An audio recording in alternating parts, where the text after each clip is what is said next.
Hello hi అందరికీ welcome to my channel. It's me Rajeshwari. ఈరోజైతే ఎంతో టేస్టీ అయిన ఫిష్ కర్రీ ఎలా ప్రిపేర్ చేసుకోవాలో మనమైతే వీడియోలో చూద్దాం.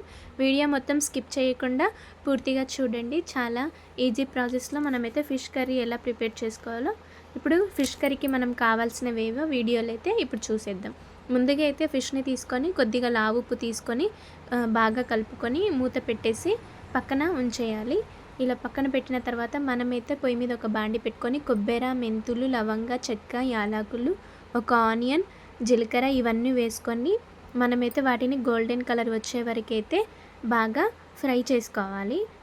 నీట్గా ఇలా ఫ్రై చేసుకొని కలుపుతూ ఉండాలి. అవి మాడిపోకుండా గోల్డెన్ కలర్ వచ్చే వరకు నీట్గా కలుపుకోవాలి.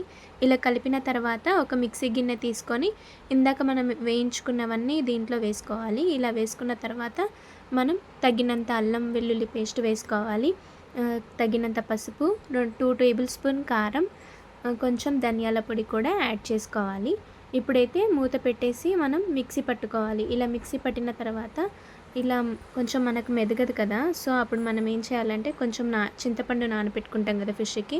ఇలా నానబెట్టుకున్న ఈ చింతపండు రసాన్ని కొద్దిగా పోసుకొని కొద్దిగా చింతపండు గింజలు లేకుండా మొత్తం పీల్ అంతా పైన అవన్నీ తొక్కలు తీసేసి నీట్గా చింతపండుని కూడా దీంట్లో వేసేసుకొని మూత పెట్టేసి మిక్సీ పట్టుకోవాలి. ఇలా మిక్సీ పట్టిన తర్వాత వచ్చిన పేస్ట్ ఇంకా కొంచెం మనకి మెదగకపోతే తగినంత దాంట్లో కాస్త ఉప్పు వేసుకొని మళ్ళీ ఆ చింతపండు రసం నీళ్ళు దాంట్లో వేసుకొని మనం అయితే మెత్తగా మిక్సీ పట్టుకోవాలి.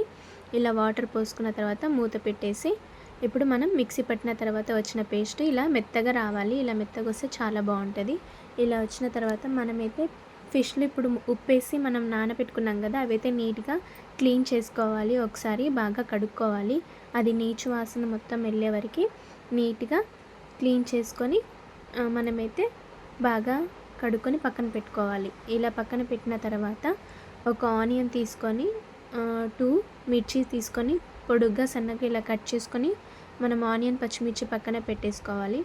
ఇలా పక్కన పెట్టుకున్న తర్వాత పొయ్యి మీద అయితే ఒక గిన్నె పెట్టుకొని మనం ఇప్పుడు 4 టేబుల్ స్పూన్ ఆయిల్ అయితే యాడ్ చేసుకోవాలి. ఇలా నూనె వేసుకున్న తర్వాత ఇందాక మనం కట్ చేసుకున్న ఆనియన్ పచ్చిమిర్చి దీంట్లో వేసేయాలి. ఇవి కొద్దిగా గోల్డెన్ కలర్ వచ్చే వరకు వేయించుకోవాలి. ఇలా వేయించుకున్న తర్వాత ఒక స్పూన్ అల్లం వెల్లుల్లి పేస్ట్, తగినంత పసుపు వేసుకోవాలి. ఇలా వేసుకున్న తర్వాత ఇందాక మనం మిక్సీలో పేస్ట్ పట్టుకున్నాం కదా చింతపండు అవన్నీ వేసుకొని, సో ఆ పేస్ట్ని అయితే దీంట్లో వేసుకొని బాగా కలుపుకోవాలి. మనకు పులుపు సరిపోకపోతే ఇక్కడ మనం చింతపండు రసాన్ని కొద్దిగా యాడ్ చేసుకోవచ్చు. మీకు ఎంత కావాలనుకుంటే అంత పులుపు మీకు సరిపోను వేసుకోవాలి. ఇలా చింతపండు రసాన్ని వేసిన తర్వాత మిక్సీ గిన్నెలో ఉన్న పేస్ట్లో మనం ఈ చింతపండు రసాన్ని కూడా కొంచెం యాడ్ చేసి ఇట్లా వాటర్ పోసుకొని నీట్గా ఇలా గ్రేవీని కలుపుకోవాలి. ఇలా కలుపుకున్న తర్వాత దీంట్లో కొద్దిగా కొత్తిమీర అయితే వేసేసి హై ఫ్లేమ్లో పెట్టేసి ఇప్పుడైతే ఈ గ్రేవీని అయితే ఒక 15 మినిట్స్ అలానే బాగా మరగనివ్వాలి. మూత పెట్టి కొంచెం ధనియాల పొడి వేసుకొని బాగా కలుపుకొని ఇప్పుడైతే మనం మూత పెట్టేసి హై ఫ్లేమ్లో పెట్టేసి ఒక 15 నిమిషాలు అలానే పొయ్యి మీద ఉంచాలి. ఆ గ్రేవీ అనేది బాగా మరిగినప్పుడు మనమైతే ఒకసారి కలుపుకొని ఇందాక కడుక్కున్న ఫిష్ ఉన్నాయి కదా, సో ఆ ఫిష్ అయితే ఇప్పుడు మనం తీసుకొని బాగా ఇప్పుడు ఒకటొకటి తీసుకొని నీట్గా వేసుకోవాలి. ఇలా ఫిష్ మొత్తం వేసుకొని ఇలా ఫిష్ వేసినాక మళ్ళీ ఒకసారి పొయ్యిని హై ఫ్లేమ్లో పెట్టి ఒక 5 మినిట్స్ లేదా 3 మినిట్స్ పెట్టేసి కొత్తిమీర వేసేసి మనమైతే మూత పెట్టేసి అంతే ఉంచేయాలి. చాలాసేపు ఉంచితే ఫిష్ మెత్తగా అవుతుంది. ఒక 3 మినిట్స్ అన్నా లేకపోతే 5 మినిట్స్ అన్నా హై ఫ్లేమ్లో పెట్టేసి ఆపేసేయాలి. మనకైతే వేడివేడిగా ఫిష్ కర్రీ అయితే రెడీ.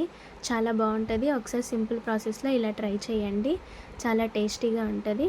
ఇప్పుడైతే మనం ఫిష్ని అయితే ఒక ప్లేట్లోకి అయితే వేడివేడిగా అన్నం సర్వ్ చేసుకొని ఇప్పుడు ఫిష్ని ఇలా వేసుకొని తింటే చాలా బాగుంటుంది. పిల్లలకు కూడా వేడివేడిగా ఇలా పెడితే చాలా టేస్ట్గా ఉంటుంది. ఈ వీడియో నచ్చితే లైక్, షేర్, సబ్స్క్రైబ్ చేసుకోండి.